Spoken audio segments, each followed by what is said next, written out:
Welcome to Conversations. I'm Muqtadar Khan, your host, and today I want to talk to you about Donald Trump's threat to the BRICS. As you all are aware, that Donald Trump has sent out a Truth Social post. Let me read it to you. It's very interesting, and this is what he says.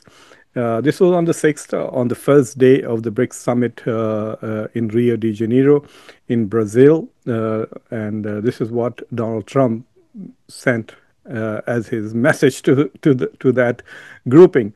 Any country aligning themselves with the anti-American policies of BRICS will be charged an additional 10% tariff. There will be no exceptions to this policy. Thank you for your attention to this matter. It is really, really fascinating. The Chinese immediately responded, and so did Lula, the president of BRICS of Brazil, and also who host the presidency of BRICS this year. So it's very clear that that their response was not as hostile. I mean, they were critical of Donald Trump for sending such a strong message, but they also said that, look, BRICS is not about being anti anybody. It is just, we poor countries have come together. We are trying to help each other. We are trying to do good things. And so we are not really a threat to any country. We are not an alignment against any country. So basically, both China and Lula's messages to the U.S. was like saying this was unnecessary.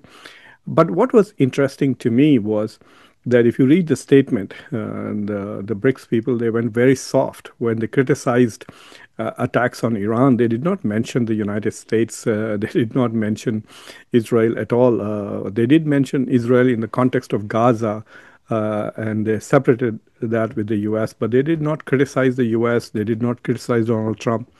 They did bring up the issue of tariffs and said that tariffs are being imposed unilaterally, which is kind of illegal, really, because they violate the rules and norms of the World Trade Organization. And so whatever trade negotiations should be made or renegotiations that Donald Trump wants to have, that should be under the auspices of the World Trade Organization. And so they were, this is the oldest complaint that China and Russia have had. And to some extent, even India does, that the U.S. constantly imposes secondary sanctions and uses sanctions unilaterally, for example, against Iran and then against Russia. So these are not sanctions which have gone through a multilateral process, whether at the United Nations or through the World Trade Organization. So in many ways, this is just illegal from international. So that's the point they were trying to make in the BRICS statement. But clearly, they were being very careful in the statement. They did not want to show up on the radar of Donald Trump. They did not want to provoke him, and they were very quiet. Plus, the absence of Xi Jinping and Putin from the BRICS summit itself said that BRICS summit has gone soft. And it did not deserve much attention in the West, but Donald Trump on 6th morning itself told them what is what. And I find that fascinating because when you look at all the discussions about BRICS, it is not presented as a benign institution of poor countries getting together to develop themselves. The two of the top four economies are in BRICS at the moment, India and China. So these are not exactly poor countries. But if you look at all the discussions that are going on, BRICS is seen clearly as an alternative to G7. And G7 is a Western economic alliance. It is like NATO. NATO is a military alliance between transatlantic states, now primarily targeted towards Russia. But G7 has increasingly become a geo-economic partnership of Western liberal democracies. They do invite everybody. They invited Mexico and India and Saudi Arabia, etc., to that. But the point is that these are liberal economies. They are Western in nature, and they are a geo-economic corollary to the geopolitical NATO. They are smaller, but nevertheless, not all European countries are part of it. But still, lots of people see that BRICS is the alternative. BRICS has tried to present itself as an alternative to the Western-led global order. And then suddenly, when Donald Trump takes them seriously, they chicken out, literally. BRICS is chickening out, and you can see the difference. I mean, the enthusiasm with which the G7 leaders met in Canada just last month, and Donald Trump, in spite of his huge, busy global agenda at home, and the fact that he doesn't like European countries anymore, still went to G7, and then also attended the NATO summit, and gave his blessing and commitment to Article 5 at the NATO summit just 2 weeks ago. So you can see that Donald Trump, who's seen as so anti-multilateral institutions, so anti-allies. I mean, he just threatened to impose 20%, 25% tax on South Korea and Japan, who are both treaty partners of the U.S. In Asia and very important pillars of the United States Indo-Pacific strategy. But nevertheless, his commitment to NATO and his commitment to G7 is still far more than the commitment that Putin and Xi Jinping have shown to BRICS. Well, you could make an excuse that Putin can't go there because he's wanted criminal. But look, Netanyahu is in White House today. He's also wanted by ICC. The U.S. seems to have no problem. So why does BRICS suddenly have a problem in not allowing one of their founders? They could have rejected ICC's statement, or they should not have hosted it with Brazil. Anyway, we'll see what happens. Next year, BRICS is going to be in India, and India is going to host the Quad, and Donald Trump is going to come there in September. And so by October, I think they will be having some BRICS summits, I think the foreign ministers meeting, etc. So what's going to happen if the BRICS summit is hosted in India with the same fanfare that India hosted G20? They are definitely going to attract the ire of Donald Trump, who might make similar pronouncement. Now, it's a different thing that he may not even act upon it, but he's definitely going to at least tweet something, and who knows, even implement those things. So there's so much of unpredictability about policy and proclamations in this administration. But India has basically shown that it's willing to literally jump every time Donald Trump says jump. So when Donald Trump threatened to impose 100% tariffs on BRIC countries if they pursue de-dollarization, both Dr. Jaishankar and Modi immediately abandoned the whole talk. So you don't hear anything about de-dollarization from India anymore since Donald Trump became president for the second time. But before that, just Google de-dollarization, Modi, de-dollarization, Jaishankar, and you can see them constantly talking about how they're going to replace the dollar as a global currency. This is a multipolar world, blah, blah, blah. We are a major economy. We are a great power, etc. Well, nobody really trades in the rupee at the moment. 60% of all trade is done. Actually, it depends on where you're looking. In some places like Latin America, 97% of the trade is done in dollars. But as a reserve currency, dollar is about 60%, and 20 plus percent is euro. And the rest is yuan, the Japanese currency, etc. Indian currency does not show up as a reserve currency either.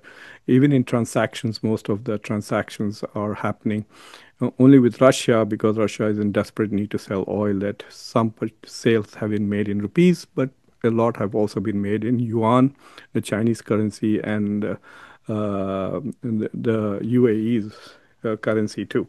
But we will see what happens with the Indian presidency of BRICS. Will it become very soft and lukewarm and completely try its best not to challenge the US on anything, or will it become, like, oh, we are the Vishwa Gurus, we are a major power, and will India assert itself as leader of BRICS? This is a chance. I thought that Narendra Modi had a great chance to shine at the BRICS summit, but he took backseat to Lula. It was Lula who led the charge against Israel and all the statements that came. It was his speech in which he accused Israel of committing a genocide in Gaza. So it was Lula who set the moral agenda for BRICS in this summit. But naturally, so he's the president. But in the absence of Xi Jinping and Putin, Modi had a chance to show that he's the leader of the global South, and he failed to do that. But let me also ask you this question, that just by sending one tweet, and the immediate response from BRIC nations was, no, no, no, no, no, we are not challenging you, etc., suggests to me that the BRICS are still quite frightened and afraid of the United States. And let me show you some facts, but I also want to ask one particular question about what Trump really meant. So, in his Truth Social post, Trump says any country aligning themselves with anti American policies of BRICS will be charged an additional 10% tariff. There will be no exceptions to this policy. Thank you for your attention to this matter. So, who against whom is he going to impose 10% additional tariff? So this is more than the reciprocal ones, which are being basically finalized. The letters are about to go by Friday. And of course, as you know, the deadline has moved from September 9th to August 1st. But does he mean that this 10% tariff will be also on the BRICS countries who are already members, 11 countries who are members of BRICS?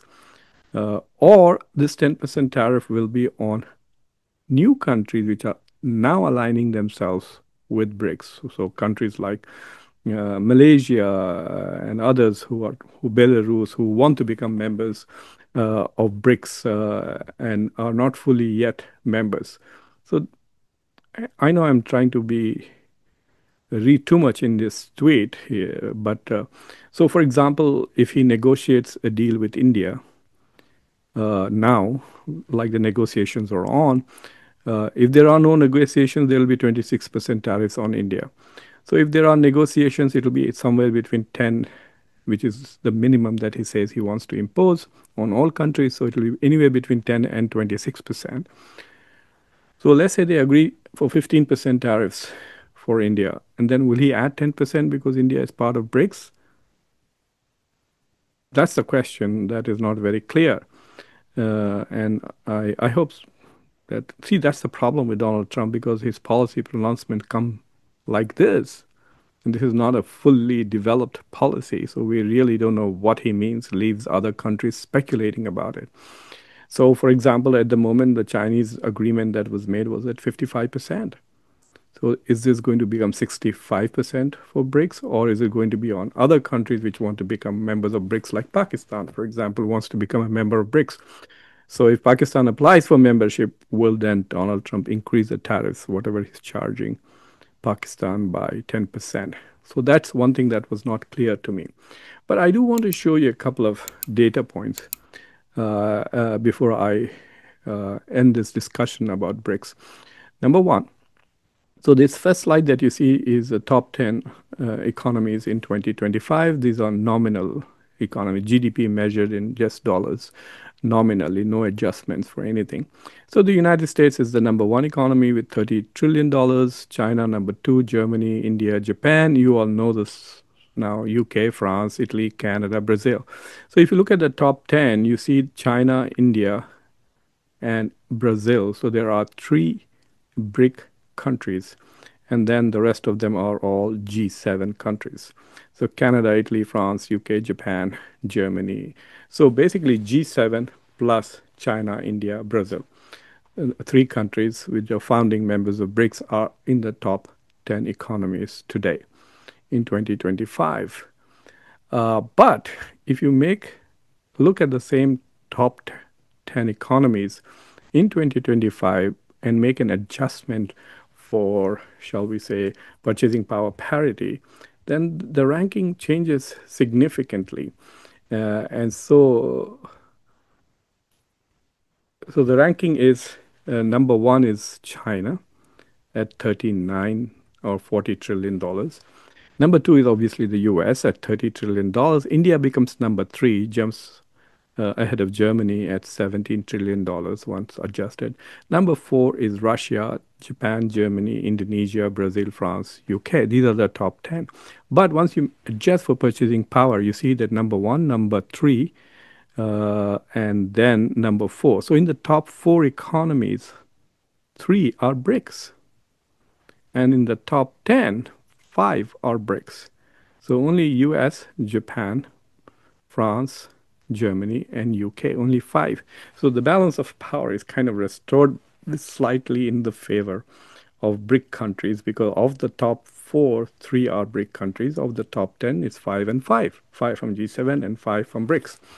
So this should tell you that, oh my God, BRICS is quite a powerful bloc. Let me show you some military power capabilities. So you will see. So if you look at the world's most powerful countries, this is the World Firepower Index for 2025, and they have a criteria by which they measure power. And so according to them, and this is the national comprehensive power, military power, economic power, everything combined. So how powerful a country is. So number one is the US, obviously, and number two is Russia, military power, and then China, and then India. And again, so if you look at military power capabilities, in the top four, you have three BRICS and one G7, US and three BRICS. And then if you look at the top 10, you have one, two, three. Of the top five, there are three Asian countries. And in the top 10, you have obviously Russia, China, India, and then Turkey, which is applying for BRICS. So maybe they'll get a 10% extra. And Brazil is at number 11. So let's say it's in number 10. So roughly you can see that once again, in the top 12, if you look at Indonesia is also there. So the BRICS are more or less there, half and half, with G7 countries in the top 12 countries. But in the top four, again, like the top four economies adjusted for purchasing power parity and the power index, Russia, China, and India are in the top four. So the BRICS is so powerful, then why is it chickening out every time Donald Trump sends out a tweet? It's like they jump up from their bed and say, no, no, no, no, sorry, sir, we didn't mean that. Please forgive us, and so on and so forth. So apologetic, the statement issued by the Chinese government. And even Lula's was, I mean, he was a bit more belligerent than the Chinese, but still very reconciliatory. And the statement itself had nothing to say about Trump or the United States, even though they did criticize the unilateral use of tariffs as an illegal ploy. They want the world to follow the rules and laws as propounded by the World Trade Organization. So I don't know what to make of these power indexes. I mean, should we take these power indexes seriously? That if you look at the purchasing power parity, the top four countries, three are BRICS, India, China, and Russia. And if you look at the military power index, the top four, there are again three, Russia, India, China are in the top four military powers. And they're all in a group. So why can't they all stand up to the United States? The reason for that is that these countries are not united. India would rather stand with the US than with China. So why is it in BRICS? So basically what you see is an alignment between, a kind of alignment between India and US, which is not formalized, and another not formalized alliance between Russia and China. So we have this very peculiar situation, which makes BRICS a weaker country. I think BRICS would be stronger without India because they will be more cohesive, and I think their language will be more stronger. And because they are more coherent, more united, and with much more stronger positions, I think the Western Bloc will be less eager to push them. Plus, I can tell you this, that not all G7 countries are with Donald Trump on this. France has been trying for the last 2 months to really move forward and forge alliances with Asian countries. Macron visited Indonesia. Macron, has good relations with India. We saw UK come up with a free trade agreement with India. So the Europeans are realizing, like Canada, that somehow they may have to live in a post-America world. So Asia has much more bargaining power, and so do the BRICS. But unfortunately, this particular Rio, shall we say, summit of BRICS, in my opinion, was an utter failure, except for the strong 4 points statements that they made about Gaza. But other than that, I think it was a very weak summit. They did not impress anybody. And then they chickened out when Donald Trump challenged them. So anyway, I hope that you found this brief analysis of BRICS useful, thought-provoking, and interesting. If so, please subscribe to Conversations, like this video, press the bell icon, And don't forget to share this video with your socio-political network. Until next time, I'm your host, Muqtadar Khan. Take care. Bye.